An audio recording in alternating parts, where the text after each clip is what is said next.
Hi everyone, I'm Sana Ryabchik, Managing Director at Breakthrough Global. Welcome to this Breakthrough Short on decline and suffering in multinationals. In this two-part Breakthrough Insight Short, I'll take you through my insights on the overload epidemic. These are insights that I've gained from working across organisations and industries as MD at Breakthrough. I'll end the short by giving recommendations on the actions you can take right now to alleviate decline and suffering that currently exists in your organisation. And these actions will help you to grow profit and people by shifting your culture away from overload and into stretch. We estimate that 95% of the clients who we work with experience overload in the workplace as well as at home.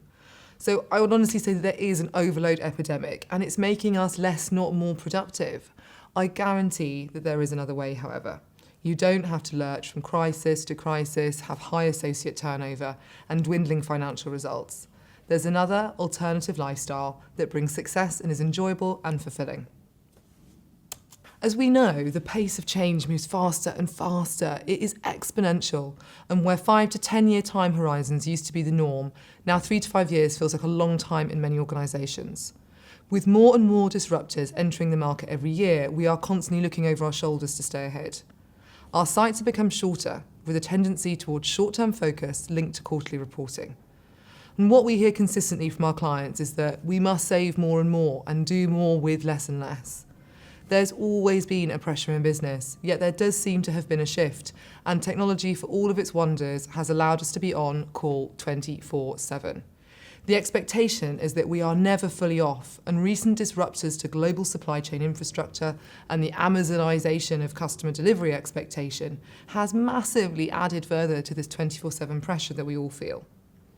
I've not worked with a client in the last 2 years who has not been experiencing significant supply chain issues as a matter of the highest challenge priority. To manage this change, organisations and the people in those organisations are spending vastly more time in crisis mode. They're living in rush and hurry up, and they're being asked to deliver more right now, in fact last week. And this is undoubtedly creating high levels of overwhelm and stress. It's also, in my experience, never sustainable. Overload becomes our typical cultural state. It feels so normal that we no longer recognise that it's ineffective and will ultimately lead to decline. I often hear the phrase, well, that's the nature of the business. It's very complex. This has become so common that people have come to simply accept that that's their lot. Stress is life. Yet what happens when massive efforts of more and more work are delivering poorer and poorer results? People are pushed even further, and this creates a downward spiral that is really very hard to climb out of. When we live in crisis mode, we cannot reach our full potential as a business, team, and individual because there is no room for failure, for learning, or growth. This affects engagement, productivity in the long term, and of course results. And people living in stressful overload are really suffering. We see it all the time. And ultimately, the financial results will suffer too. Did you know that, according to a recent report from Deloitte, it's estimated that the total business cost of poor mental health among employees is between 33 billion and 42 billion a year? Did you also know that working a 55-hour week increases your likelihood of heart attack by 16%, and working 65 hours a week doubles that likelihood to 33%? Finally, in the UK alone, from 2017 to 18, 15.4 million working days were lost due to work-related stress, depression, or anxiety. So what is stress? At Breakthrough, we define stress as when the perceived demands are greater than the perceived resources. And the key word here is perceived. Over the past few years, I've worked with several organisations where overload has infiltrated every element of the business. And sadly, I've noticed that this has become even more common. Even organisations who have good financial results are struggling with busy being busy, fueled by complacency that's masquerading as high performance.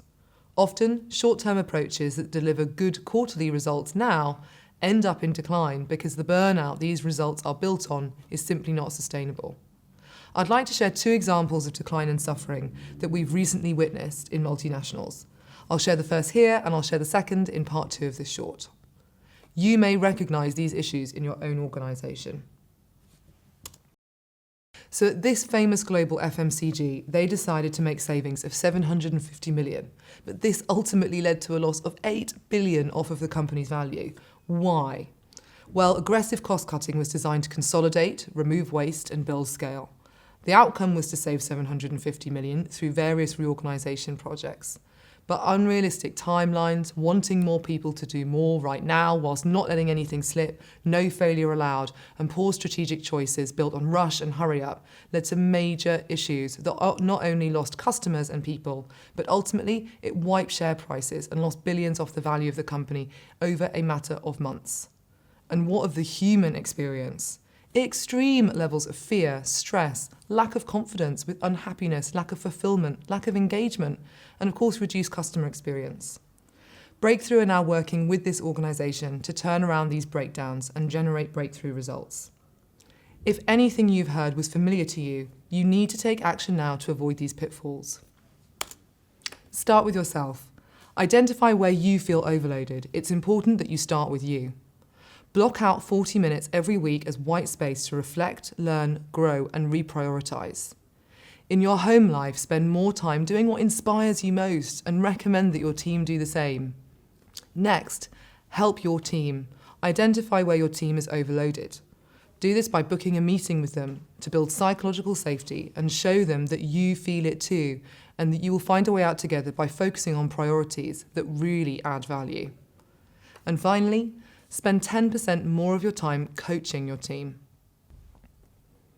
So, in summary, there is an overload epidemic and it's making us less, not more productive. Living in crisis mode inhibits our ability to reach our full potential, and suffering in multinationals costs billions in lost potential. So raise yourself and your team awareness of your overload zone, create the space to reflect and grow, to reduce stress and unleash potential. Contact me to learn how we work with our clients to generate breakthroughs.